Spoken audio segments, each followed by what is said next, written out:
Inflation on the rise in a big bad way. A report from the Department of Labor showing that the costs for U.S. consumers have skyrocketed to a level not seen since Barack Obama's first term back in 2008. The trend of rapidly rising prices is fueling fears from investors of increased interest rates, something we've been talking about for a while on the show now.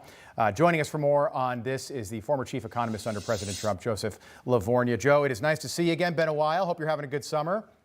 Very good. Thank you, Rob. Good to be on. Everything is a lot more expensive. The average price for a gallon of gas right now nationwide, $3.22. If you're in California, it's over $4.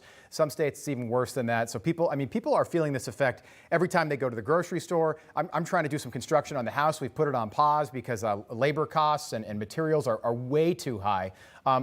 Is this only going to get worse before it gets better? You're absolutely right. Gas, food, used car prices, recreation, airfares. There are many items, Rob, that are up very significantly in price. We're up almost 5% year on year. Those are some real high inflation readings. They act like a tax hike, and they effectively depress living standards for households, especially lower and middle income households.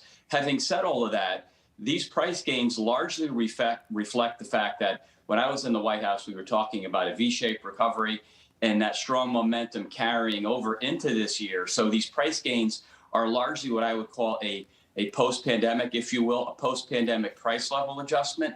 But where I get worried about these prices becoming more permanent and not being temporary, Rob, is the news we got last night of a $3.5 trillion stimulus bill, which when combined with the infrastructure deal that was announced a few weeks ago, right, you could have upwards of $4.1 trillion of additional spending.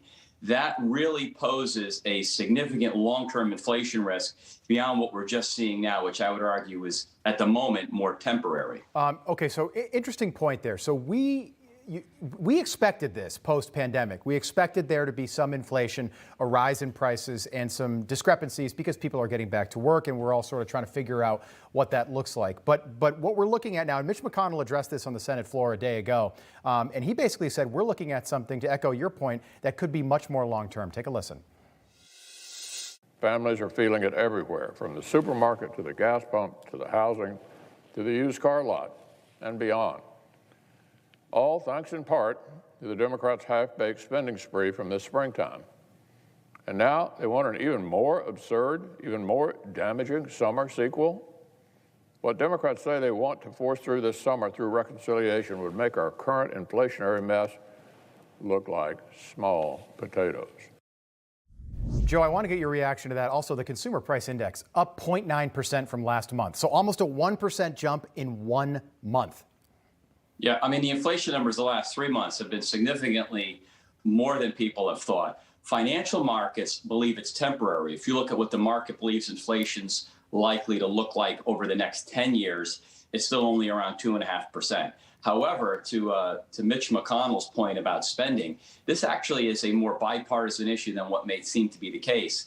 Larry Summers, who, as you know, former Treasury Secretary, head of the NEC, which my old boss Larry Kudlow had, he has warned numerous times that a big fiscal impulse, a significant increase in federal spending in an environment where labor slack is declining, where the economy is growing rapidly, does run the risk of inflation because the economy would be operating above its potential rate. The IMF, among others, have also highlighted these risks. So this is a real concern.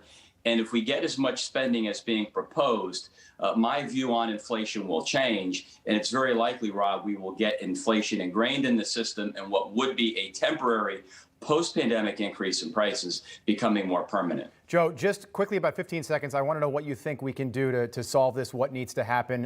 The NFIB, National Federation of Independent Businesses, says 47% of businesses, almost half in this country, will raise prices in the next 6 months. Just leave the economy alone. It's in very good health. As more supply comes online, those price increases will come down. People will be going back to work when unemployment benefits run out and they can send their kids to school in September. All right. Joe Lavorgna, thanks so much for coming back on with us. Don't be a stranger, my friend. Good to see you again. Thank you. Hey, I'm Rob Finnerty. Thanks for watching. If you enjoyed this video, please join the conversation in the comments below. Don't forget to subscribe, too. Hit the bell icon to be alerted to breaking news. And remember, there's a whole lot more on Newsmax TV, America's fastest growing cable news network. Newsmax TV, we're real news for real people.